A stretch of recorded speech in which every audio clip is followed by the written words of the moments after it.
Hi all, Ernest അക്കാഡമിയുടെ മറ്റൊരു വീഡിയോയിലേക്ക് സ്വാഗതം. SSC RRB പ്രിപ്പയർ ചെയ്യുന്ന ഉദ്യോഗാർത്ഥികൾക്ക് ഉപകാരപ്പെടുന്ന ജനറൽ സയൻസിലെ മൾട്ടിപ്പിൾ ചോയ്സ് ക്വസ്റ്റ്യൻസുമായിട്ടാണ് ഞാൻ ഇന്ന് വന്നിരിക്കുന്നത്. അപ്പോൾ നമുക്ക് ക്വസ്റ്റ്യൻസ് നോക്കാം. ഏതൊരു എക്സാമിനും ഉപകാരപ്പെടുന്ന രീതിയിലുള്ള ഒരുപാട് PYQ ഒക്കെ നമ്മളിതിൽ ആഡ് ചെയ്തിട്ടുണ്ട്. സയൻസ് ടോപ്പിക്കാണ് നമ്മളിതിൽ കോൺസെൻട്രേറ്റ് ചെയ്യുന്നത്. അപ്പോൾ നമുക്ക് നോക്കാം. ഫസ്റ്റ് ഫിസിക്സിൻ്റെ ഭാഗമാണ്. Which of the following measurement is not a unit of distance. ഡിസ്റ്റൻസിന് നമുക്ക് ഉപയോഗിക്കാൻ പറ്റാത്ത യൂണിറ്റ് ഏതാണ്? Okay, ammeter, cubic, parsec, angstrom. ഇതിലേതാണ് നമുക്ക് ഡിസ്റ്റൻസ് അളക്കാൻ വേണ്ടി അല്ലെങ്കിൽ ഡിസ്റ്റൻസ് പറയാൻ വേണ്ടി നമുക്ക് ഉപയോഗിക്കാനായിട്ട് സാധിക്കാത്തത്? ഇതിൽ ഏറ്റവും എളുപ്പമാണ് ഇതിൻ്റെ ആൻസർ ഓപ്ഷൻ എ ആണ്, അമ്മീറ്റർ. അമ്മീറ്റർ എന്താണ് മെഷർ ചെയ്യുക? ഇലക്ട്രിക് കറണ്ട് അല്ലേ? ഇലക്ട്രിക് കറണ്ട് മെഷർ ചെയ്യാനാണ് നമ്മൾ അമ്മീറ്റർ യൂസ് ചെയ്യുക. അതേപോലെ തന്നെ ഇതിൻ്റെ കൂടെ നമ്മൾ ഇതുമായിട്ട് കണക്ട് ചെയ്യുന്ന അല്ലെങ്കിൽ ഇതുമായിട്ട് സാമ്യമുള്ള ബാക്കിയുള്ള എക്യുപ്മെൻറ്റ്സിൻ്റെ പേര് കൂടി പഠിച്ചിരിക്കണം. ഗാൽവനോമീറ്റർ. എന്താണ് galvanometer? It is used for എന്താണ്? Detect the presence of electricity. ഇലക്ട്രിസിറ്റിയുടെ പ്രസൻസ് ഡിറ്റക്ട് ചെയ്യാൻ വേണ്ടി, ഇലക്ട്രിസിറ്റി അവിടെ ഉണ്ടായോ. മൂവിങ് കോയിൽ ഗാൽവനോമീറ്റർ എന്നെല്ലാം കേട്ട് കാണും. സോ ആ കോയിൽ മൂവ് ചെയ്താൽ നമ്മൾ പറയാം ഇലക്ട്രിസിറ്റി അവിടെ പ്രസന്റ് ആണ്, ഇലക്ട്രിസിറ്റി അവിടെ ഫ്ലോ ഉണ്ടായി എന്നൊക്കെ നമുക്ക് പറയാനായിട്ട് സാധിക്കും. സോ ഇലക്ട്രിസിറ്റി മെഷർ ചെയ്യാൻ അമ്മീറ്ററും ഇലക്ട്രിസിറ്റിയുടെ പ്രസൻസ് ഡിറ്റക്ട് ചെയ്യാനായിട്ട് ഗാൽവനോമീറ്ററുമാണ് നമ്മൾ യൂസ് ചെയ്യുന്നത്. അതേപോലെ വോൾട്ട് മീറ്റർ. കറണ്ട് ഇലക്ട്രിസിറ്റിയിൽ പഠിക്കേണ്ട ഇമ്പോർട്ടൻ്റ് ആയിട്ടുള്ള 3 എക്യുപ്മെൻറ്റ്സിനെയാണ് ഞാൻ ഈ പരിചയപ്പെടുത്തിയത്. വോൾട്ട് മീറ്റർ എന്താണ്? ഇത് മെഷർ ചെയ്യുന്നത് പൊട്ടൻഷ്യൽ ഡിഫറൻസ് ആണ്. പൊട്ടൻഷ്യൽ ഡിഫറൻസ് മെഷർ ചെയ്യാൻ നമ്മൾ ഉപയോഗിക്കുക വോൾട്ട് മീറ്റർ ആണ്. ഓക്കെ, ദെൻ പാഴ്സെക്, ആംസ്ട്രോങ്, ക്യൂബിക്, ഇതൊക്കെ എന്താണ്? ഡിസ്റ്റൻസ് മെഷർ ചെയ്യാൻ വേണ്ടി നമ്മൾ യൂസ് ചെയ്യും. വെരി ലാർജ് ഡിസ്റ്റൻസ് മെഷർ ചെയ്യാനാണ് നമ്മൾ പാഴ്സെക് ഒക്കെ യൂസ് ചെയ്യുക. ലാർജ് ഡിസ്റ്റൻസ്, ഗാലക്സികൾ തമ്മിലുള്ള ദൂരമൊക്കെ മെഷർ ചെയ്യാൻ വേണ്ടി. ആംസ്ട്രോങ് എന്താണ്? ന്യൂക്ലിയസിൻ്റെ ലെങ്ത്ത് അല്ലെങ്കിൽ ഒരു ആറ്റത്തിൻ്റെ സൈസ്, ആറ്റത്തിൻ്റെ റേഡിയസ്, ഇതൊക്കെ നമ്മൾ മെഷർ ചെയ്യാൻ വേണ്ടി ആംസ്ട്രോങ് നമ്മൾ യൂസ് ചെയ്യും. സോ ആംസ്ട്രോങ് നമ്മൾ സ്മോൾ ലെങ്ത് ആണ് എന്ന് ഓർത്തിരുന്നാൽ മതി. ഓക്കെ, ലെങ്ത്ത് മെഷർ ചെയ്യാനാണ് നമ്മളിതെല്ലാം യൂസ് ചെയ്യുക. ഇനി which one of the following remains constant while throwing a ball upward? നമ്മളൊരു ബോൾ മുകളിലോട്ട് എറിയുകയാണ്. മുകളിലോട്ട് എറിയുന്ന സമയത്ത് ഇതിൽ ഏതാണ് കോൺസ്റ്റൻ്റ് ആയിരിക്കുന്നത് എന്നാണ് ചോദിക്കുന്നത്. അപ്പോൾ displacement, kinetic energy, acceleration, velocity. ഇതിൽ ഏതായിരിക്കും? നമുക്കറിയാം ഒരു ബോൾ ഫ്രീ ഫോൾ ആവുന്ന സമയത്തും അല്ലെങ്കിൽ ബോൾ അപ്വേർഡ് ആയിട്ടാവുന്ന സമയത്തും ആക്സിലറേഷൻ ഡ്യൂ ടു ഗ്രാവിറ്റിയാണ് അവിടെ ആക്ട് ചെയ്യുന്നത് അല്ലേ? അപ്പോൾ താഴോട്ട് വരുന്ന സമയത്ത് 9.8 m/s² ആണ് ആക്സിലറേഷൻ ഡ്യൂ ടു ഗ്രാവിറ്റി എന്ന് പറയുന്നത്. ഒരു ബോൾ മുകളിലോട്ട് എറിയുകയാണെങ്കിൽ ഇത് തന്നെ നെഗറ്റീവ് 9.8 m/s² ആയിരിക്കും. അപ്പോൾ ഇവിടെ എന്താണ് കോൺസ്റ്റൻ്റ് ആയിരിക്കുന്നത്? Acceleration remains constant when we throw a ball upward. Okay, so displacement മാറും, കാരണം അതിന്റെ പൊസിഷൻ മാറുന്നുണ്ടല്ലോ, ഡയറക്ഷൻ മാറുന്നുണ്ടല്ലോ. ദെൻ കൈനറ്റിക് എനർജി അല്ലെ, ഒരു മൂവിങ് ഒബ്ജക്റ്റിന് കിട്ടുന്ന എനർജിയാണ് കൈനറ്റിക് എനർജി. കൈനറ്റിക് എനർജി ഇവിടെ മാറുന്നുണ്ട്. ഇനി വെലോസിറ്റിക്ക് തീർച്ചയായിട്ടും എന്ത് സംഭവിക്കും? ചേഞ്ച് സംഭവിക്കും. ഓക്കെ, സോ ആക്സിലറേഷൻ ആണ് ഇവിടെ കോൺസ്റ്റന്റ് ആയിട്ട് നിൽക്കുന്നത്. Pure water freezes at what temperature? നമുക്കറിയാം സാധാരണ ടെമ്പറേച്ചർ എന്ന് പറയുന്നത്, ഫ്രീസ് ആവുന്ന ടെമ്പറേച്ചർ എന്ന് പറയുന്നത് 4 ഡിഗ്രിയിൽ താഴെയാണ് അല്ലേ? അതായത് 4 ഡിഗ്രിയിൽ താഴെ എന്ന് പറയുമ്പോൾ നമുക്കറിയാം 0 ഡിഗ്രി സെൽഷ്യസിലാണ് വാട്ടർ ഫ്രീസ് ആവുന്നത് അല്ലെങ്കിൽ വാട്ടർ ഐസ് ആയിട്ട് മാറുന്നത്. അതിൽ ഒരു കാര്യം കൂടി ഓർത്തിരിക്കണം, വാട്ടറിന് മാക്സിമം ഡെൻസിറ്റി കിട്ടുക. Water attains its maximum density at 4 degree Celsius. It is because of anomalous expansion of water. വാട്ടറിൻ്റെ എക്സ്പാൻഷൻ എന്ന് പറയുന്നത് മറ്റുള്ള ലിക്വിഡ്സിനെ പോലെയല്ല, ഒരു അനോമലസ് എക്സ്പാൻഷൻ കാണിക്കുന്നുണ്ട്. കാരണം അപ് ടു എന്താണ് 4 ഡിഗ്രി സെൽഷ്യസ് വരെ ഇതിൻ്റെ എക്സ്പാൻഷൻ വേറെ പോലെയാണ്, 4 ഡിഗ്രി സെൽഷ്യസ് കഴിഞ്ഞാൽ ഇതിൻ്റെ എക്സ്പാൻഷൻ വേറെ പോലെയാണ്. ഓക്കെ, ബാക്കിയുള്ള ലിക്വിഡ്സിനെ പോലെയല്ല. അതുകൊണ്ടാണ് 4 ഡിഗ്രി സെൽഷ്യസിന് ഇതിൻ്റെ മാക്സിമം ഡെൻസിറ്റി അറ്റൈൻ ചെയ്യുന്നു എന്ന് നമ്മൾ പറയുന്നത്. ഓക്കെ, അതായത് നമ്മളൊരു വാട്ടറിൻ്റെ അകത്ത് ഒരു കണ്ടെയ്നറിൽ കുറച്ച് വാട്ടർ എടുത്തിട്ടുണ്ട്. അതിൽ നമ്മൾ ഒരു ഐസ് ക്യൂബ് ഇടുവാണെങ്കിൽ ഈ ഐസ് ക്യൂബ് എന്ത് ചെയ്യും? വാട്ടറിൽ ഫ്ലോട്ട് ചെയ്യും. എപ്പോഴും ഒരു സോളിഡിൻ്റെ ഡെൻസിറ്റി ലിക്വിഡിൻ്റെ ഡെൻസിറ്റിയേക്കാളും കൂടുതലാണ് അല്ലേ? സോളിഡ്സ് എന്ന് പറഞ്ഞാൽ തന്നെ ഡെൻസിറ്റി കൂടുതലാണ്, വെയിറ്റ് ഒക്കെ കൂടുതലായിരിക്കും. പക്ഷേ ഐസിൻ്റെ കാര്യത്തിൽ എങ്ങനെയാണ്? ഐസിൻ്റെ ഡെൻസിറ്റി വാട്ടറിനെ അപേക്ഷിച്ച് കുറവാണ്. അപ്പോൾ അതിൻ്റെ റീസൺ എന്താണ്? ഈ വാട്ടർ ഐസ് ആയിട്ട് മാറുന്ന സമയത്ത് when water converted into ice ആയിട്ട് മാറുന്ന സമയത്ത് എന്ത് സംഭവിക്കുന്നു? ഇതിൻ്റെ വോളിയം ആക്ച്വലി കുറയണം അല്ലേ? സോളിഡ് ആയിട്ട് മാറുമ്പോൾ വോളിയം കുറയണം. ബട്ട് ഐസിൻ്റെ volume increases. The volume of ice is volume increases. ഐസിൻ്റെ വോളിയം ഇൻക്രീസ് ചെയ്യാണ് അവിടെ സംഭവിക്കണം. ഓക്കെ, സോ അതാണ് അനോമലസ് എക്സ്പാൻഷൻ ഓഫ് വാട്ടർ. നമ്മുടെ ഇവിടെ ക്വസ്റ്റ്യനിലുള്ള ട്വിസ്റ്റ് എന്താണെന്ന് ചോദിച്ചാൽ ഇവിടുത്തെ സെൽഷ്യസിൻ്റെ ആൻസറിലല്ല ഇവിടെ ഓപ്ഷൻസ് കിടക്കുന്നത്. ശരിക്കും എങ്ങനെയാണ്? ഫാരൻഹീറ്റിലാണ്. ഓക്കെ, ഏത് ഫാരൻഹീറ്റിലാണ് വാട്ടർ എന്താണ് ഫ്രീസ് ചെയ്തിട്ട് ഐസായിട്ട് മാറണത് എന്നുള്ളതാണ് 32 ഡിഗ്രി ഫാരൻഹീറ്റ്. ഫാരൻഹീറ്റിലുള്ള ആൻസറും കൂടി പഠിച്ചിരിക്കുക. ഓക്കെ, ആ 32 ഡിഗ്രിയിൽ വരുന്ന വ്യത്യാസമാണ് ശരിക്കും ഫാരൻഹീറ്റും ഡിഗ്രി സെൽഷ്യസ് സ്കെയിലും തമ്മിലുള്ള വ്യത്യാസം എന്ന് പറയുന്നത് കേട്ടോ. Okay, which vitamin is abundant in citrus fruits? Citrus fruits എന്ന് പറയുമ്പം നമ്മുടെ ലെമൺ പോലെയുള്ളതാണ് സിട്രസ് ഫ്രൂട്ട്സ്. പൊതുവേ നമ്മുടെ യെല്ലോ കളർ ഫ്രൂട്ട്സ് വെജിറ്റബിൾസ് നിന്നെല്ലാം കിട്ടുന്ന ഏതാണ്? വൈറ്റമിൻ സി ആണ്. Vitamin C. Vitamin C actually നമ്മുടെ സ്കിന്നിന് നല്ലൊരു വൈറ്റമിൻ ആണ്. സ്കിന്നിൽ ഒരുപാട് പ്രവർത്തനങ്ങൾക്കായിട്ട് ഹെൽപ്പ് ചെയ്യുന്നുണ്ട്. അതുപോലെ ചൂടാക്കുമ്പോൾ നമ്മൾ ബോയിൽ ചെയ്യുന്ന സമയത്ത് എസ്കേപ്പ് ആയി പോകുന്ന വൈറ്റമിൻ ഏതാണെന്ന് ചോദിച്ചാലും ഏതാണ്? വൈറ്റമിൻ സി ആണ്. ഇവിടെ വൈറ്റമിൻ എയും ബിയും ഡി എല്ലാം ഓപ്ഷനിലുണ്ട്. ഈ ഓരോ വൈറ്റമിൻസിനും എന്താണ്? ഓരോ പ്രത്യേകതകളുണ്ട് അല്ലേ? വൈറ്റമിൻ എ എന്താണ്? ഗുഡ് ഫോർ ഐസ് അല്ലേ? ഐയുടെ ഹെൽത്തിന് നല്ലതാണ്. Stored in liver. ലിവറിൽ സ്റ്റോർ ചെയ്യുന്ന ഒരു വൈറ്റമിൻ ആണ് വൈറ്റമിൻ എ എന്ന് പറയുന്നത്. ഇനി അതേപോലെ വൈറ്റമിൻ ബി. വൈറ്റമിൻ എയുടെ ഡെഫിഷ്യൻസി എന്ത് കോസ് ചെയ്യും? നൈറ്റ് ബ്ലൈൻഡ്നെസ് അല്ലേ? നൈറ്റ് ബ്ലൈൻഡ്നെസ് കോസ് ചെയ്യും. ഇനി വൈറ്റമിൻ ബി എന്ന് പറയുമ്പം വൈറ്റമിൻ ബി കോംപ്ലക്സ് ആയിട്ടായിരിക്കണം. It is water soluble. എപ്പോഴും അറിഞ്ഞിരിക്കണം, വാട്ടർ സൊല്യൂബിൾ വൈറ്റമിൻസും ഉണ്ട്, ഫാറ്റ് സൊല്യൂബിൾ വൈറ്റമിൻസും ഉണ്ട്. ഓക്കെ, വാട്ടർ സൊല്യൂബിൾ വൈറ്റമിൻസ് എന്ന് പറയുമ്പോൾ ബി കോംപ്ലക്സും സിയും ആണ്. ഫാറ്റ് സൊല്യൂബിൾ എന്ന് പറയുമ്പോൾ A D E K, that is fat soluble. A D E K. അപ്പോൾ നമ്മൾ അടയ്ക്ക് കൊഴുപ്പില്ല എന്നൊക്കെ നമ്മൾ പറയാറ്, അല്ലെങ്കിൽ ഫാറ്റ് കേടാ എന്നൊക്കെ നമുക്ക് കോഡ് വെച്ച് നമുക്ക് പഠിക്കാം. സോ ഇതിലെ ഇതാണ് ബി എന്ന് പറയുന്നത് വാട്ടർ സൊല്യൂബിൾ ആണ്. ബി കോംപ്ലക്സ് 1 to 12 വരെ പഠിക്കുക. അതിലെ സയൻറ്റിഫിക് നെയിമുകൾ പഠിക്കണം. അതിൽ ഏതൊക്കെ ഇല്ല? 4, 8, 10 and 11. ഇത്രയും വൈറ്റമിൻസ് ബിയിൽ ഇല്ല. B4 ഇല്ല, B8 ഇല്ല, B10 ഇല്ല, B11 ഇല്ല. ബാക്കിയെല്ലാം ഉണ്ട് നമ്മുടെ വൈറ്റമിൻസ് ബിയിൽ പ്രസൻ്റ് ആണ്. പക്ഷേ ഇപ്പോൾ വൈറ്റമിൻ B11 കൂടി കണ്ടുപിടിച്ചിട്ടുണ്ട്. It is also known as folic acid. എന്ന് വെച്ചാൽ B9ൻ്റെ പേര് ഫോളിക് ആസിഡ് ആണ്. അപ്പോൾ ഫോളിക് ആസിഡിനോട് സിമിലർ ആയിട്ടുള്ള പ്രോപ്പർട്ടി ഉള്ളൊരു വൈറ്റമിൻ ആയിട്ട് B11നെയും എന്ത് ചെയ്തിട്ടുണ്ട്? കണ്ടുപിടിച്ചിട്ടുണ്ട്. പക്ഷേ സ്ട്രക്ചറലി മാത്രമേ ചെറിയൊരു ഡിഫറൻസ് ഉള്ളൂ അവർക്ക്. ഓക്കെ, സോ അതും കൂടി ഒന്ന് ഓർത്തിരിക്കുക കേട്ടോ. ഇനി വൈറ്റമിൻ ഡി എന്ന് പറയുന്നത് എന്താ? സൺലൈറ്റിൽ നിന്ന് നമുക്ക് കിട്ടുന്ന, നമ്മുടെ ബോഡി സിന്തസൈസ് ചെയ്യുന്ന വൈറ്റമിൻ ആണ് വൈറ്റമിൻ ഡി എന്ന് പറയുന്നത്. ഓക്കെ, സോ ഇവിടെ എന്താണ്? സിട്രസ് ഫ്രൂട്ട്സിൽ കാണപ്പെടുന്നത് വൈറ്റമിൻ സി ആണ്. വൈറ്റമിൻസ് ഏതൊരു എക്സാമിന് പോകുകയാണെന്നുണ്ടെങ്കിലും വൈറ്റമിൻസ് പഠിച്ചിട്ട് പോകണം. ബിക്കോസ് PSC ആണെങ്കിലും SSC ആണെങ്കിലും RRB ആണെങ്കിലും ഒക്കെ വൈറ്റമിൻസിൻ്റെ ഭാഗത്ത് നിന്ന് ഒരുപാട് ക്വസ്റ്റ്യൻസ് സയൻസിൽ നിന്ന് ചോദിക്കാറുണ്ട്. Okay, then zinc oxide is. Zinc എന്ന് പറയുന്നത് മെറ്റലാണ്. Metal oxide is. ഇതിൽ ശരിക്കും മെറ്റൽ ഓക്സൈഡ്സ് എന്തായിരിക്കും? ബേസിക് നേച്ചർ ആയിരിക്കും. പക്ഷേ zinc oxide is amphoteric in nature. പഠിച്ചിരിക്കുക, zinc oxide is amphoteric in nature. Next question. A person is standing in front of a wall and makes a sound. Okay, ഒരു person ഒരു വാളിൻ്റെ മുമ്പിൽ നിൽക്കുകയാണ്, sound ഉണ്ടാക്കുകയാണ്. What should be the normal minimum distance between the person and the wall so that the person hears echo?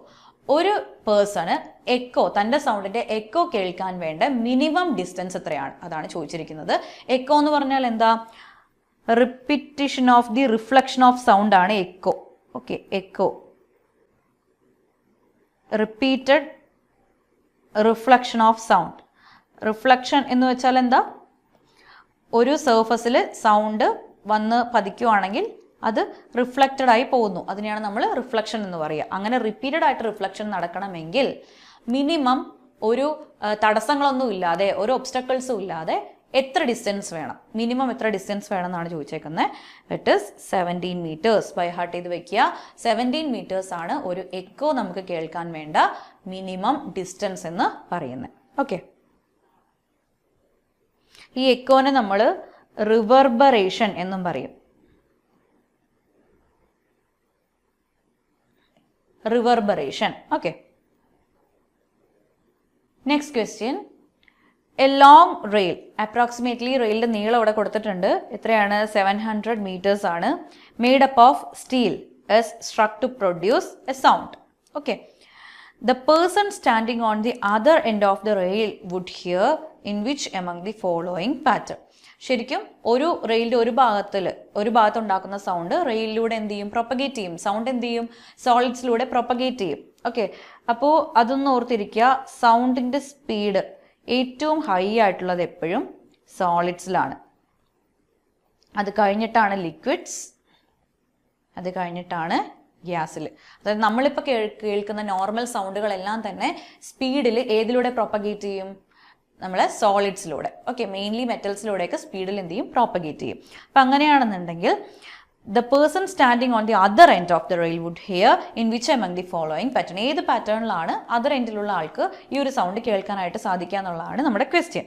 അങ്ങനെയാണെങ്കിൽ he listened the sound waves once propagated via steel. സ്റ്റീലിലൂടെയാണ് കേൾക്കുക എന്നാണ് പറയുന്നത്. he listens the sound waves once propagated via air. എയറിലൂടെ വരുന്ന sound കേൾക്കാൻ പറ്റുമെന്ന് പറയുന്നു. അടുത്ത് പറയുന്നു 2 പ്രാവശ്യം കേൾക്കാൻ പറ്റും. ആദ്യം സ്റ്റീലിലും രണ്ടാമത് എയറിലും. ഫസ്റ്റ് സ്റ്റീലിലും രണ്ടാമത് എയറിലും. പിന്നെ പറയുന്നു 2 പ്രാവശ്യം കേൾക്കാൻ പറ്റും, പക്ഷെ ആദ്യം എയറിൽ നിന്നും പിന്നെ സ്റ്റീലിൽ നിന്നും. ഏതാണ് ആൻസർ? സി അല്ലേ? അതിൻ്റെ റീസൺ എന്താ? സോളിഡ്സിലൂടെയാണ് ഇത് സ്പീഡിൽ പ്രൊപ്പഗേറ്റ് ചെയ്യുക. അപ്പോൾ സ്റ്റീലിലൂടെ പ്രൊപ്പഗേറ്റ് ചെയ്ത് വരുന്നത് ആദ്യം കേൾക്കാൻ പറ്റും, ദെൻ എയറിലൂടെ പ്രൊപ്പഗേറ്റ് ചെയ്യുന്നത് പിന്നെ കേൾക്കാൻ പറ്റും അല്ലേ? സോ 2 പ്രാവശ്യം കേൾക്കാൻ പറ്റും. First from steel, second from air. Okay, സൗണ്ടിൻ്റെ പ്രൊപ്പഗേഷനാണ്. ഈ ഒരു സൗണ്ടിൻ്റെ സ്പീഡ് ഡിഫറെൻ്റ് ആവുന്നതിൻ്റെ റീസൺ എന്ന് പറയുന്നത് ഇത് മീഡിയം മാറുന്നതിനനുസരിച്ചാണ്. അതായത് സോളിഡും ലിക്വിഡും ഗ്യാസും വേറെ വേറെ മീഡിയമാണ്. ഇതിലെ പാർട്ടിക്കിൾ സൈസ് ഡിഫറെൻ്റ് ആണ്, പാർട്ടിക്കിൾസിൻ്റെ അറേഞ്ച്മെൻറ്റ് ഡിഫറെൻ്റ് ആണ്. അതൊക്കെ കൊണ്ടാണ് സ്പീഡിൻ്റെ ആണെങ്കിലും ലൈറ്റിൻ്റെ ആണെങ്കിലും സൗണ്ടിൻ്റെ ആണെങ്കിലും ലൈറ്റിൻ്റെ ആണെങ്കിലും സ്പീഡ് ഇവിടെ ചേഞ്ച് ആവുന്നത്. Okay, so next question, how does the isotope of iodine, അതായത് iodine 135 plays an important role in nuclear power generation. Nuclear power ജനറേഷനിൽ അയഡിൻ 131ൻ്റെ റോൾ എന്നാണ് ചോദിച്ചിരിക്കുന്നത്. അയഡിൻ 131 എന്ന് പറയുന്നത് നമ്മൾ പറഞ്ഞു ഐസോടോപ്പ് ആണെന്ന് പറഞ്ഞു അല്ലേ? വാട്ടർ ഐസോടോപ്സ് എന്ന് പറയുമ്പോൾ same atomic number, different mass number. എപ്പോഴും ആലോചിക്കണം, അറ്റോമിക് നമ്പർ നമ്മൾ ഡിനോട്ട് ചെയ്യുക ഇങ്ങനൊരു എക്സ് ഒരു എലമെൻ്റ് ആണെന്നുണ്ടെങ്കിൽ അറ്റോമിക് നമ്പർ മാസ് നമ്പർ ആണ് നമ്മൾ എയിൽ ഡിനോട്ട് ചെയ്യുക. അതെപ്പോഴും ഓർക്കണം. അറ്റോമിക് നമ്പർ നമ്മൾ ഒരിക്കലും എയിൽ ഡിനോട്ട് ചെയ്യില്ല. ഓക്കെ, സോ എ എന്ന് പറയുന്നത് മാസ് നമ്പറാണ്, അത് ഓർക്കുക. അറ്റോമിക് നമ്പർ നമ്മൾ സെഡിലാണ് ഡിനോട്ട് ചെയ്യുക. ഓക്കെ, സോ എ എന്ന് പറയുന്നത് എപ്പോഴും മാസ് നമ്പറാണ്, അതെപ്പോഴും ഓർക്കണം. സോ മാസ് നമ്പർ ഡിഫറെൻറ്റും സെയിം അറ്റോമിക് നമ്പർ ഉള്ള ആൾക്കാരാണ് ഐസോടോപ്സ് എന്ന് പറഞ്ഞാൽ. ഓക്കെ, അപ്പോൾ ശരിക്കും അയഡിൻ 131 അയഡിൻ്റെ ഒരു ഗുണം കൂടി ഇവിടെ ഓർത്തിരിക്കുക. അയഡിൻ 131 ആൻഡ് അയഡിൻ 135 അല്ല, അയഡിൻ 131. ഓക്കെ, ഞാനിവിടെ എഴുതാം. അയഡിൻ 131 അയഡിൻ്റെ ഒരു ഐസോടോപ്പാണ്. Used for treatment of thyroid related problems അല്ലെങ്കിൽ തൈറോയിഡ് ഗ്ലാൻഡിൻ്റെ പ്രോബ്ലംസ്.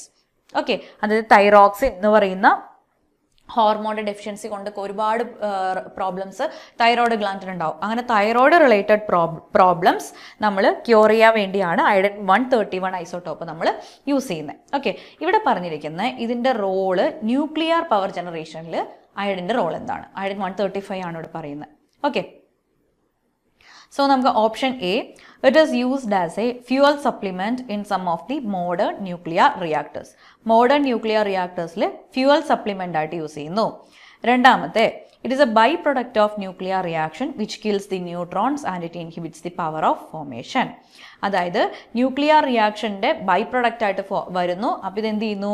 ന്യൂട്രോൺസിനെ കില്ല് ചെയ്യുന്നു. അങ്ങനെ ഈ പവർ ഫോർമേഷനെ തടസ്സപ്പെടുത്തുന്നു. ശരിക്കും കൺട്രോൾ റോഡ് പോലെയൊക്കെ. ഓക്കെ, ഒരു ന്യൂക്ലിയർ റിയാക്ടറിൽ ഒരുപാട് ന്യൂട്രോൺസ് വരും. ഫാസ്റ്റ് ന്യൂട്രോൺസ് ഉണ്ടാവും, സ്ലോ ന്യൂട്രോൺസ് ഉണ്ടാവും. ഇതിനെല്ലാം എന്ത് ചെയ്യണം? കൺട്രോൾ ചെയ്യണം. സോ ഇതിനെ കൺട്രോൾ ചെയ്യാൻ വേണ്ടി ഒരു കൺട്രോൾ റോഡായിട്ടും അയഡിൻ ആക്ട് ചെയ്യുന്നു എന്നാണ് ഇവിടെ പറയുന്നത്. It is A moderator used actively in nuclear reactor. Nuclear റിയാക്ടറിൽ മോഡറേറ്റർ ആയിട്ട് ഇതേപോലെ ന്യൂട്രോൺസിൻ്റെ സ്പീഡൊക്കെ കുറയ്ക്കാൻ വേണ്ടി യൂസ് ചെയ്യുന്നു എന്ന് പറയുന്നു. It is an experimental substance for nuclear fusion. Nuclear fusion ഉപയോഗിക്കുന്നു എന്നാണ് പറയുന്നത്. ന്യൂക്ലിയർ ഫ്യൂഷൻ മെയിൻലി ഉപയോഗിക്കുന്നത് 2 ഭാഗത്താണ്. ഒന്ന് ഹൈഡ്രജൻ ബോംബിലും വേറൊന്ന് നമ്മുടെ സണ്ണിലാണ്. സണ്ണിൽ എനർജി സോഴ്സ് എന്ന് പറയുന്നത് എന്താണ്? ന്യൂക്ലിയർ ഫ്യൂഷൻ ആണ്. ഓക്കെ, സോ നമ്മുടെ ഇവിടുത്തെ ആൻസർ ആയിട്ട് വരുന്നത് option B. It is a byproduct of nuclear reaction which kills the neutrons and this inhibits the power formation. Power formation inhibit ചെയ്യുന്നു കാരണം അതിലെ എക്സ്ട്രാ വരുന്ന ന്യൂട്രോൺസിനെ ഇത് എന്ത് ചെയ്യുന്നു? കിൽ ചെയ്യുന്നു. ഓക്കെ ആണല്ലോ? Next question. Which among the following is the correct statement about black ice? എന്താണ് ബ്ലാക്ക് ഐസ് എന്നാണ് ഇവിടെ ചോദിച്ചിരിക്കുന്നത്. Okay, it is the product of freezing of water droplets in highly polluted air. Highly polluted എയറിൽ water droplets ഇങ്ങനെ എന്താവുകയാണ്, freeze ആവുകയാണെന്നുണ്ടെങ്കിൽ അതാണോ black ice എന്നാണ് ചോദിച്ചിരിക്കുന്നത്. Option B, it is the thin transparent layer of ice made up usually on roads and pavements. Polluted എയറിൽ നിന്നുണ്ടാവുന്നതാണ് option 1. Second option roads and പേയ്മെൻറ്റ്സിൽ ഉണ്ടാവുന്നതാണ്, ഒരു ട്രാൻസ്പെറൻറ്റ് ലെയർ ആണ്, ഐസിൻ്റെ ട്രാൻസ്പെറൻറ്റ് ലെയർ ആണ് ബ്ലാക്ക് ഐസ് എന്ന് പറയുന്നു. സോളിഡ് കാർബൺ ഡൈ ഓക്സൈഡ് ആണ് ബ്ലാക്ക് ഐസ് എന്ന് പറയുന്നു. ഇനി frozen water of polluted river. അപ്പോൾ പൊല്യൂട്ടഡ് എയറിൻ്റെ ഉണ്ട്, പൊല്യൂട്ടഡ് റിവറിൻ്റെ ഉണ്ട്. ഇതിലേതാണ് കറക്റ്റ് ആൻസർ എന്ന് ചോദിച്ചാൽ ഏതാണ്? It is the thin transparent layer of ice made up of usually on roads and pavement. Okay, റോഡുകളിൽ മുകളിൽ കാണുന്ന തിൻ ആയിട്ടുള്ള വാട്ടറിൻ്റെ അല്ലെങ്കിൽ ഐസിൻ്റെ ലെയറിനെയാണ് നമ്മൾ എന്തെന്ന് പറയുക? നമ്മൾ ബ്ലാക്ക് ഐസ് എന്ന് പറയുക. ഓക്കെ, സോ ഇവിടെ ഒരു പോയിന്റ് കൂടി പഠിച്ചിരിക്കണം. സോളിഡ് കാർബൺ ഡൈ ഓക്സൈഡിനെ നമ്മളൊരു പേര് കൂടി വിളിക്കും. It is dry ice. Solid carbon ഡൈ ഓക്സൈഡിനെയാണ് ഡ്രൈ ഐസ് എന്ന് വിളിക്കുന്നത്. ഓക്കെ, കോമൺ ആയിട്ട് എപ്പോഴും ചോദിക്കാറുള്ളൊരു ക്വസ്റ്റ്യൻ ആണ്. Solid carbon dioxide is known as dry ice and the thin layer of ice on the roads എന്ന് പറയുകയാണെങ്കിൽ ഇറ്റ് ഇസ് എന്താണ്? Black ice. ബ്ലാക്ക് ഐസ് എന്ന് പറയുമ്പോൾ നമ്മൾ പൊല്യൂട്ടഡ് ഐസ് ആണെങ്കിൽ പൊല്യൂട്ടഡ് വാട്ടർ ആണ്, എയർ ആണെന്നൊക്കെ തെറ്റിദ്ധരിക്കും. പക്ഷേ ബ്ലാക്ക് എന്ന് പേരുണ്ടെങ്കിലും ഇതിൻ്റെ ശരിക്കും ഇതിൻ്റെ കെമിക്കൽ ഫോം എന്ന് പറയുന്നത് എന്താണ്? നമ്മുടെ റോഡ്സിൻ്റെ മുകളിലൊക്കെ കാണുന്ന ഐസിൻ്റെ തിൻ ലെയർ ആണ്. ഓക്കെ, അടുത്ത ക്വസ്റ്റ്യൻ നോക്കാം. Which among the following property of the matter is studied in rheology? റിയോളജിയിൽ ഇതിൽ എന്താണ് പഠിക്കുന്നത്? ഓക്കെ, ഗ്രാവിറ്റേഷനെ കുറിച്ചാണോ, വിസ്കോസിറ്റി, മാഗ്നറ്റിക് പ്രോപ്പർട്ടീസ്, എൻട്രോപ്പി? ഇത് ബൈഹാർട്ട് ചെയ്ത് വെക്കാനാണ്. വിസ്കോസിറ്റിയെ കുറിച്ച് പഠിക്കുന്ന ഒരു ഫീൽഡാണ് എന്ത്? റിയോളജി എന്ന് പറഞ്ഞാൽ. റിനോളജി വേറെയാണ്, റിനോളജി നോസിനെ കുറിച്ചുള്ള സ്റ്റഡിയാണ്. റിനോളജി വേറെയാണ്. സോ സ്പെല്ലിംഗ് നോക്കണം. Rheology, it is the study of viscosity.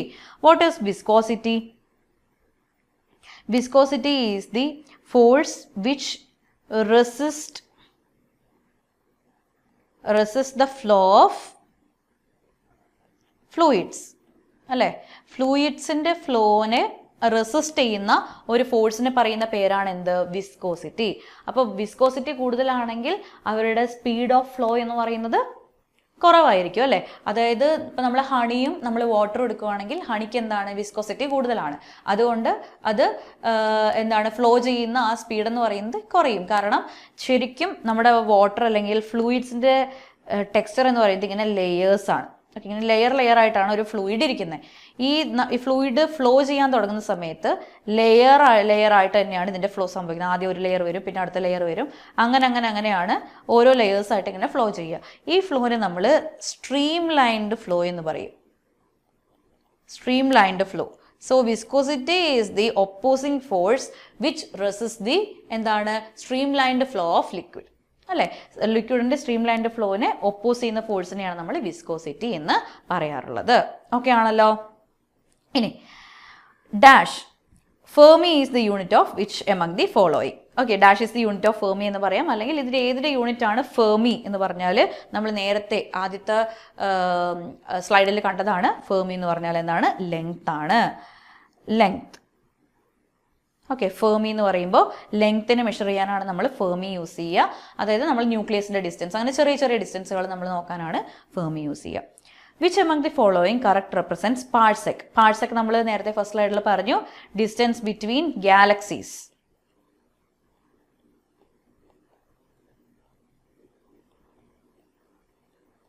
Distance between galaxies അല്ലേ. ഗാലക്സികൾ തമ്മിലുള്ള ഡിസ്റ്റൻസ് കാണാൻ വേണ്ടി നോക്കാൻ വേണ്ടി നമ്മൾ യൂസ് ചെയ്യുന്നതാണ് പാഴ്സെക്. ആസ്ട്രോണമിക്കൽ യൂണിറ്റ് എല്ലാം നമ്മൾ യൂസ് ചെയ്യും. ദെൻ ഇത് എത്ര ലൈറ്റ് ഇയർ ആണെന്നാണ് ചോദിച്ചിരിക്കുന്നത്. ഇത് സ്ഥിരമായിട്ട് ചോദിക്കാറുള്ള ഒരു ക്വസ്റ്റ്യൻ ആണ്, പഠിച്ചിരിക്കുക. 3.26 light years. Option B 3.26 light year ആണ്. ശരിക്കും ലൈറ്റ് ഇയർ എന്ന് പറഞ്ഞാൽ എന്താ? 1 ലൈറ്റ് ഇയർ എന്ന് പറഞ്ഞാൽ the light travels the distance which light travels in 1 ഇയറിൽ ലൈറ്റ് ട്രാവൽ ചെയ്യുന്ന ഡിസ്റ്റൻസിന് നമ്മൾ എന്തെന്ന് പറയും? നമ്മൾ ലൈറ്റ് ഇയർ എന്ന് പറയും. ഈ ലൈറ്റ് ഇയർ ഒരുപാട് ലാർജ് ഡിസ്റ്റൻസുകൾ നോക്കാനാണ് നമ്മൾ എപ്പോഴും യൂസ് ചെയ്യാറുള്ളത്. സോ ഈ ലൈറ്റ് ഇയർ എന്ന് പറയുമ്പം എത്ര ലൈറ്റ് ഇയർ ആണ് ഒരു പാഴ്സെക് എന്ന് എപ്പോഴും ചോദിക്കാറുണ്ട്. കാരണം പാഴ്സെക് അതിനേക്കാളും വലിയ ഡിസ്റ്റൻസുകൾ അളക്കാൻ വേണ്ടിയാണ്. ഓക്കെ, സോ 3.261 ലൈറ്റ് ഇയേഴ്സ് ആണ് ഒരു പാഴ്സെക് എന്ന് പറയുന്നത്. Okay, next question. Which among the following is the most common cause of sunburn? സൺബേണിന് കാരണമാവുന്ന റേഡിയേഷൻ ഏതാണ്? ഓക്കെ, നമ്മുടെ ഇലക്ട്രോ മാഗ്നറ്റിക് റേഡിയേഷൻസിൽ ഒരുപാട് റേസ് ഉണ്ട് അല്ലെ? Gamma ray, radio waves, gamma rays, radio waves, X-rays, UV, IR, then visible region ഉണ്ട്. അങ്ങനെ ഇഷ്ടം പോലെ റീജിയൻസ് നമ്മുടെ ഇലക്ട്രോ മാഗ്നറ്റിക് സ്പെക്ട്രയിലുണ്ട്. ഈ ഇലക്ട്രോ മാഗ്നറ്റിക് സ്പെക്ട്രയിലെ റേഡിയേഷൻസിൽ ഏതാണ് സൺബേണിന് കാരണമാവുന്നത്? ഓക്കെ, ശരിക്കും ഹീറ്റ് റേസ് എന്നറിയപ്പെടുന്ന ഏതാണ്? ഇൻഫ്രാറെഡ് ആണ്. ഹീറ്റ് വേവ്സ് എന്നറിയപ്പെടുന്നത്, ഹീറ്റ് വേവ്സ് അല്ലെങ്കിൽ ഹീറ്റ് റേസ് എന്നറിയപ്പെടുന്നത് ഇൻഫ്രാറെഡ് ആണ്. പക്ഷേ നമ്മുടെ സൺബേണിന് കാരണമാകുന്നത്, നമ്മുടെ സൺബേൺ അതായത് നമ്മുടെ സ്കിന്നിൽ വരുന്ന റാഷസ് അതുപോലുള്ള കാരണങ്ങൾക്ക് കാരണമാവുന്ന ഏതാണ്? UV റേസ് ആണ്, അൾട്രാ വയലറ്റ് ആണ്. Okay, ultra violet raise are responsible for sunburn. Okay, ഇത് സ്ഥിരമായിട്ട് ചോദിക്കാറുള്ള ഒരു ക്വസ്റ്റ്യൻ ആണ്. Okay, 1 torr is equivalent to how many millimeters of mercury? Mercury ശരിക്കും നമ്മൾ ടോറിലാണ് പറയാറുള്ളത്.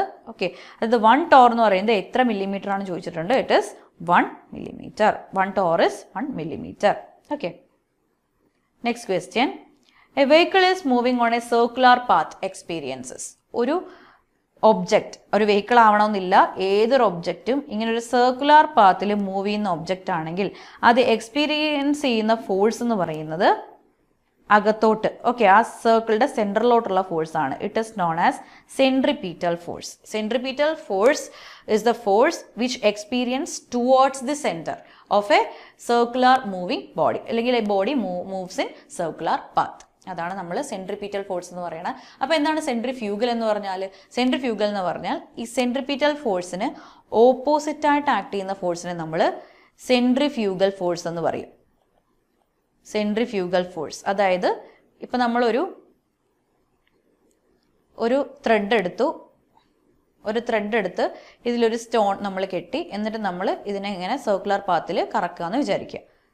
ഞാനിവിടെ ജസ്റ്റ് വരയ്ക്കുന്നുണ്ട്. സോ ഇങ്ങനെ കറക്കുന്ന സമയത്ത് ഈ കല്ലിൽ സെൻറ്ററിലോട്ട് എക്സ്പീരിയൻസ്ഡ് ആവുന്ന ഒരു ഫോഴ്സ് ഉണ്ട്. ആ ഫോഴ്സിനെ പറയുന്ന പേരാണ് എന്താ? നമ്മുടെ കയ്യിൽ നിന്ന് ആ കല്ലിനെ കറക്കാൻ വേണ്ടി സഹായിക്കുന്ന, ആ കല്ലിൻ്റെ സെൻറ്ററിലോട്ട്, ആ സർക്കുലർ പാത്തിൻ്റെ സെൻറ്ററിലോട്ട് എക്സ്പീരിയൻസ് ചെയ്യുന്ന ഫോഴ്സാണ് സെൻട്രിപീറ്റൽ ഫോഴ്സ്. ഓക്കെ, പക്ഷേ എങ്ങാനും ഈ ത്രെഡ് പൊട്ടിയാൽ ഈ കല്ല് എങ്ങോട്ടേക്ക് വീഴും? പുറത്തോട്ടാണ് തെറിച്ച് വീഴുന്നത്. അതിൻ്റെ റീസൺ എന്ന് പറയുന്നത് ഒരു ഇമാജിനറി ഫോഴ്സ് ഇവിടെ ആക്ട് ചെയ്യുന്നുണ്ട്. That is centrifugal force. Okay, ഒരു ഇമാജിനറി ഫോഴ്സ് അല്ലെങ്കിൽ സ്യൂഡോ ഫോഴ്സ് എന്നൊക്കെയാണ് നമ്മൾ പറയാം. ജസ്റ്റ് നോട്ട് ചെയ്യാം. Centrifugal force is an imaginary force അല്ലെങ്കിൽ pseudo force. It's an imaginary force or pseudo force. Okay, so centrifugal ഫോഴ്സും സെൻട്രിപീറ്റൽ ഫോഴ്സും എന്താണെന്ന് മനസ്സിലായെന്ന് വിചാരിക്കുന്നു. അപ്പോൾ സർക്കുലർ പാത്തിൽ ആ ബോഡി എക്സ്പീരിയൻസ് ചെയ്യുന്ന ഫോഴ്സ് എന്ന് പറയുന്നത് സെൻട്രിപീറ്റൽ ഫോഴ്സ് ആണ്. എന്നാൽ അത് ആ ത്രെഡ് കട്ടാവും അല്ലെങ്കിൽ സർക്കുലർ പാത്തിൽ നിന്ന് പുറത്തേക്ക് പോകാൻ കാരണം, കല്ല് എന്തുകൊണ്ടാണ് ഇതിൻ്റെ അകത്തോട്ട് വീഴാത്തത്, എന്തുകൊണ്ടാണ് കല്ല് പുറത്തേക്ക് പോയി വീഴുന്നത് എന്ന് ചോദിക്കുകയാണെങ്കിൽ എന്താണ്? സെൻട്രിഫ്യൂഗൽ ഫോഴ്സ് ആണ് അവിടെ ആക്ട് ചെയ്യാനുള്ള റീസൺ എന്ന് പറയുന്നത്. ഈ സെൻട്രിഫ്യൂഗൽ ഫോഴ്സ് കാരണമാണ് നമുക്ക് കേർഡിൽ നിന്ന് അല്ലെങ്കിൽ മിൽക്കിൽ നിന്ന് കേർഡ് അല്ലെങ്കിൽ അതുപോലുള്ള ഗീ എല്ലാം സെപ്പറേറ്റ് ചെയ്തെടുക്കാൻ പറ്റുന്നത്, അല്ലെങ്കിൽ ക്രീം സെപ്പറേറ്റഡ് ആവുന്നു. Centrifugal force. നമ്മുടെ ബ്ലഡ് ഒരു കൊളോയിഡ് ആണല്ലേ. ഈ കൊളോയിഡ്സിനെ സെപ്പറേറ്റ് ചെയ്യാൻ നമ്മൾ എന്ത് ചെയ്യുന്നു? സെൻട്രിഫ്യൂഗേഷൻ ചെയ്യുന്നു. What is centrifugation? ഇതേപോലെ സെൻട്രിഫ്യൂജിൽ വെച്ചിട്ട് നമ്മൾ എന്ത് ചെയ്യാണ്? അതിനെ കറക്കുകയാണ് അല്ലേ, നമ്മൾ റൊട്ടേറ്റ് ചെയ്യിക്കുകയാണ്. നമ്മൾ ബ്ലഡിനെ റൊട്ടേറ്റ് ചെയ്യിക്കുമ്പോൾ അതിലെ പാർട്ടിക്കിൾസ് സെപ്പറേറ്റഡ് ആവുന്നു. That is centrifugation. അപ്പോൾ സെൻട്രിഫ്യൂഗൽ ഫോഴ്സ് വെച്ചിട്ടാണ് നമ്മൾ കൊളോയിഡ്സിനെ സെപ്പറേറ്റ് ചെയ്യുന്നത്. ഓക്കെ, അപ്പോൾ എന്താണ് ക്ലിയർ ആയെന്ന് വിചാരിക്കുന്നു? Centripetal and centrifugal. ഇനി ഗ്രാവിറ്റേഷണൽ ഫോഴ്സ് എന്ന് പറഞ്ഞാൽ എന്താണ്? നമ്മുടെ ഇപ്പോൾ പ്രസന്റ് ആയിരിക്കുന്നതിൽ ഏറ്റവും വീക്കസ്റ്റ് ഫോഴ്സ് എന്ന് പറയുന്നത് എന്താ? ഗ്രാവിറ്റേഷണൽ ഫോഴ്സ് ആണ്. Okay, move on to next question. Which among the following are used in computed tomography scan? ഇവിടെ ഒരു ക്വസ്റ്റ്യനുള്ള ആൻസറും കൂടി ഈ ക്വസ്റ്റ്യനിൽ തന്നെ ഉണ്ട്. അതായത് CT സ്കാൻ്റെ ഫുൾ ഫോം എപ്പോഴും ചോദിക്കാറുള്ളൊരു ക്വസ്റ്റ്യൻ ആണ്. ഓക്കെ, ഗോഡ്ഫ്രേ എന്ന് പറയുന്ന ഒരു സയൻറ്റിസ്റ്റാണ് സി ടി സ്കാൻ കണ്ടുപിടിച്ചത്. ഇവിടെ ഇത് മാത്രം ഓർക്കുക, കമ്പ്യൂട്ടഡ് ടോമോഗ്രഫി എന്നുള്ളതാണ് സി ടി സ്കാനിൻ്റെ ഫുൾ ഫോം എന്ന് പറയുന്നത്. സി ടി സ്കാനിൽ യൂസ് ചെയ്യുന്നത് നമ്മൾ എക്സ്റേസ് ആണ്. Okay, option A X-rays. Okay, C T സ്കാനിൽ നമ്മൾ യൂസ് ചെയ്യുന്ന റേസ്, സി ടി സ്കാൻ എടുക്കാൻ വേണ്ടി യൂസ് ചെയ്യുന്നത് എക്സ്റേസ് ആണ്. ഒരുപാട് ഡൈയും ഒക്കെ ഉപയോഗിച്ചിട്ടുള്ള ഒരു വലിയൊരു സ്കാൻ തന്നെയാണ് ഈ സി ടി സ്കാൻ എന്ന് പറയുന്നത്. Okay, move on to next slide. Which among the following temperature scale is based upon absolute zero? അപ്പോൾ absolute zero എന്ന് വെച്ചാൽ എത്രയാണ്? ദാറ്റ് ഈസ് -273 കെൽവിനെയാണ് നമ്മൾ absolute zero എന്ന് പറയുക. Okay, Kelvin scale is also known as absolute scale. അതിൽ zero, അതിൻ്റെ ആ അബ്സല്യൂട്ട് സ്കെയിൽ എന്ന് പറഞ്ഞാൽ കെൽവിൻ സ്കെയിലാണ്. കെൽവിൻ സ്കെയിലിൻ്റെ സ്റ്റാർട്ടിങ് തന്നെ എന്താണ്? -273 കെൽവിനാണ്. Okay, which of the following is an instrument for measuring electric charge or electric potential? ഇത് ഓൾറെഡി നമ്മൾ ഫസ്റ്റ് തന്നെ ഡിസ്കസ് ചെയ്താണ്. ഏതാണ്? Voltmeter. Voltmeter is used for measuring electric charge or electric potential. Okay ആണല്ലോ. Okay, ഇവിടെ actually voltmeter ആണ്. Option B ആണ് കേട്ടോ. Option B, voltmeter. Okay, potential difference അല്ലെങ്കിൽ electric voltage. Okay, this is electric charge അല്ല, electric voltage. ഇവിടെ potential difference. Okay, അതിവിടെ ഉണ്ട്, potential difference. Okay, voltage or potential difference measure ചെയ്യാൻ voltmeter. Okay, then Edwin Howard Armstrong was an inventor of which of the following technologies? ഇതിൽ ഏതാണ് Armstrong കണ്ടുപിടിച്ചത്? That is option C, FM radio. Option C, FM radio കണ്ടുപിടിച്ചത് ആരാണ്? Armstrong ആണ്, Howard Armstrong ആണ്. Okay, move on to next question. Which among the following is a source of atomic energy? Atomic energy എന്ന് പറഞ്ഞാൽ നമ്മുടെ nuclear റിയാക്ടേഴ്സിൽ ഫ്യൂവലായിട്ട് use ചെയ്യുന്ന ഏതാണ് എന്ന് ഓർത്താൽ മതി. അത് യുറേനിയം 235 ഐസോട്ടോപ്പാണ്. അതേപോലെ യുറേനിയം 233യും യൂസ് ചെയ്യാറുണ്ട്. യുറേനിയം 235 എന്ന് പറയുന്നത് നാച്ചുറലി ഒക്കറിങ് ആണെങ്കിൽ നാച്ചുറലി നമുക്ക് കിട്ടുന്നതാണ്, എർത്തിൽ നിന്ന് കിട്ടുന്നതാണ് യുറേനിയം 235 ഐസോട്ടോപ്പ്. പക്ഷേ യുറേനിയം 233 എന്ന് പറയുന്നത് മാൻമെയ്ഡ് ആണ്. Thorium, it prepared from thorium. Thorium എന്ന് പറയുന്ന ഒരു എലമെന്റിൽ നിന്ന് പ്രിപ്പയർ ചെയ്യുന്ന ഒരു ഐസോട്ടോപ്പാണ് യുറേനിയം 233. ഇത് രണ്ടും എന്തായിട്ട് യൂസ് ചെയ്യും? ന്യൂക്ലിയർ റിയാക്ടേഴ്സിൽ ഫ്യൂവലായിട്ട് യൂസ് ചെയ്യും. Okay, next question. Which among the following types of glasses contains cerium and other rare earth and has high absorption of UV rays? ഏത് ഗ്ലാസ് ആണ് UV റേസിനെ ഹൈലി അബ്സോർബ് ചെയ്യുക, സീരിയത്തിൽ നിന്ന് ഉണ്ടാക്കുന്നത് ആൻഡ് റെയർ എർത്ത് എലമെന്റ്സ് ഉണ്ടല്ലോ, എർത്തിലെ ഒരുപാട് common അല്ലാത്ത എലമെന്റ്സ് ഉണ്ട്, ആ റെയർ എർത്ത് എലമെന്റ്സിൽ നിന്നൊക്കെ ഉണ്ടാക്കുന്നത് ഏതാണെന്നുള്ളതാണ്. It is Crookes glass. Okay, UV റേസിനെ അബ്സോർബ് ചെയ്യാൻ പറ്റിയ ഗ്ലാസ് ആണ് ക്രൂക്സ് ഗ്ലാസ് എന്ന് പറയുന്നത്. ഓക്കെ, വിൻഡോ സർഫസ് ഒക്കെ ഉണ്ടാക്കാൻ വേണ്ടി നമ്മൾ ക്രൂക്സ് ഗ്ലാസ് യൂസ് ചെയ്യാറുണ്ട്. So Crookes glass is the answer. Okay, ഇവിടെ uranium. Okay, so next question. Which of the following substance undergo sublimation on heating? എന്നാലോചിച്ച് നോക്കിയേ.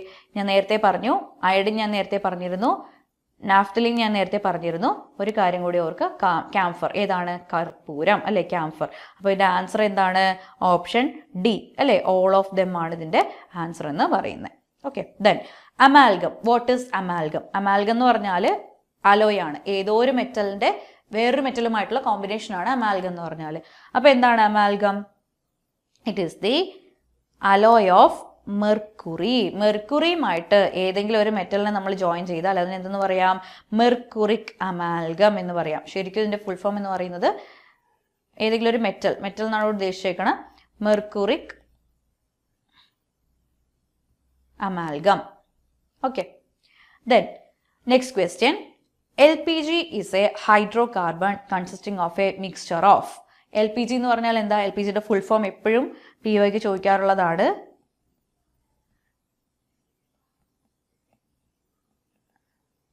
Liquefied petroleum gas. Liquefied petroleum gas ആണ് LPG. LPGയുടെ full form പഠിച്ചു വയ്ക്കുക. അതേപോലെ CNGയുടെ ചോദിക്കാറുണ്ട്. compressed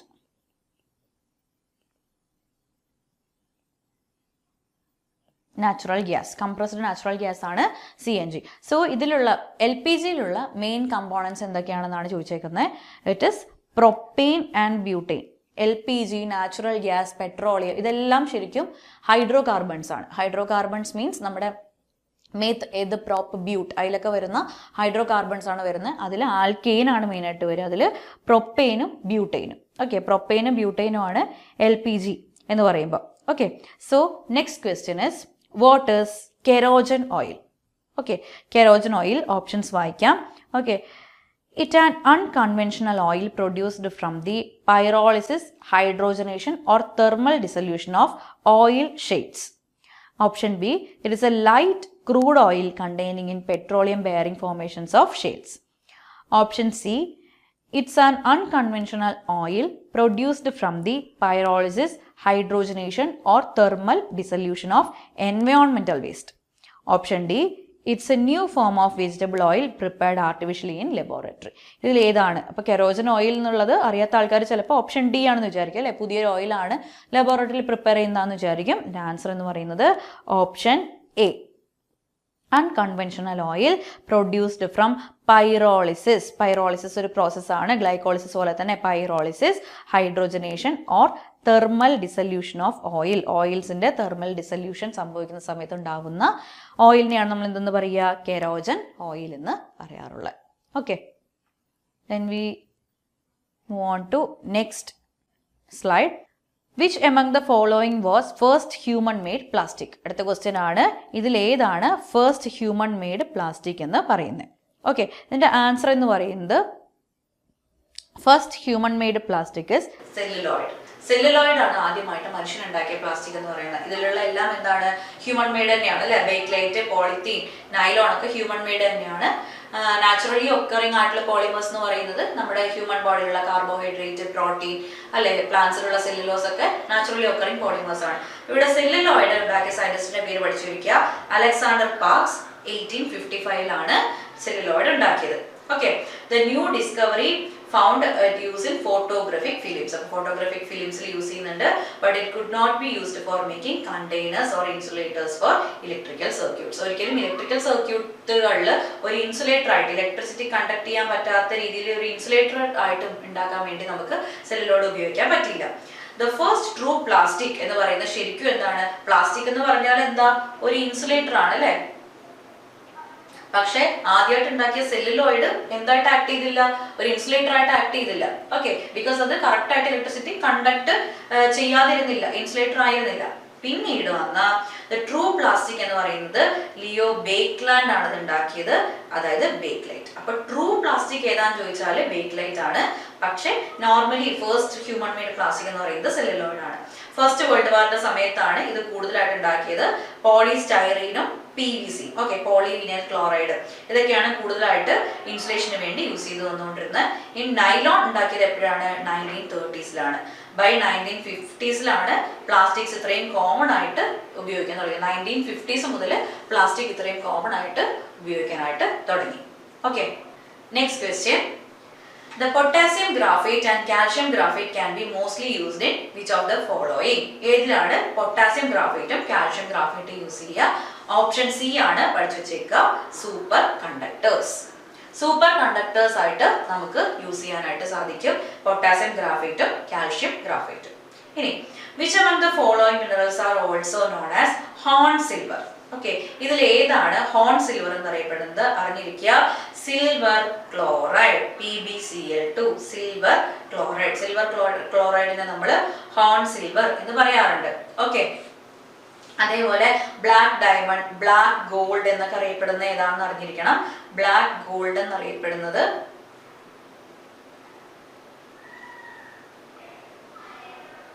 blue gold, black gold, ഇങ്ങനെല്ലാം അറിയപ്പെടുന്ന സാധനങ്ങളുണ്ട്. ബ്ലാക്ക് ഗോൾഡ് അറിയപ്പെടുന്നത് പെപ്പറും ഉണ്ട്, പെട്രോളിയം ഉണ്ട്. Pepper and petroleum also known as black gold. Blue gold ഏതായിരിക്കും? Blue gold is water. Water is blue gold. Then blue vitriol എന്നറിയപ്പെടുന്ന ഒരു കോമ്പൗണ്ട് ഉണ്ട്. Blue vitriol is copper sulfate. Copper sulfate is blue vitriol. Okay. Then oil of vitriol, which is oil of vitriol. It is H2SO4. This is sulfuric acid. Okay. So ഇന്നെടുത്ത ക്വസ്റ്റ്യൻസും അതിൻ്റെ ആൻസേഴ്സും explanations എല്ലാം എല്ലാവർക്കും മനസ്സിലായെന്ന് വിചാരിക്കുന്നു. എന്തെങ്കിലും doubts ഉണ്ടെങ്കിൽ comment ബോക്സിൽ രേഖപ്പെടുത്തുക. SSC RRB എക്സാംസിന് വേണ്ടി പ്രിപ്പയർ ചെയ്യുന്ന ഉദ്യോഗാർത്ഥികൾക്ക് വേണ്ടി അടൂരിലെ ഏണസ്റ്റ് അക്കാഡമിയുടെ ക്യാമ്പസിൽ ഓഫ്ലൈൻ കോഴ്സ് ലോഞ്ച് ചെയ്തിട്ടുണ്ട്. അതിൽ ജോയിൻ ചെയ്യാൻ ആഗ്രഹിക്കുന്ന ആൾക്കാർ താഴത്തെ നമ്പറിൽ കോൺടാക്റ്റ് ചെയ്യുക, അല്ലെങ്കിൽ ഡിസ്ക്രിപ്ഷൻ ബോക്സിൽ ഗൂഗിൾ ഫോം ഉണ്ട്, അതൊന്ന് ഫില്ല് ചെയ്താൽ മതിയായിരിക്കും. അപ്പോൾ മറ്റൊരു വീഡിയോയുമായിട്ട് വീണ്ടും കാണാം. All the best.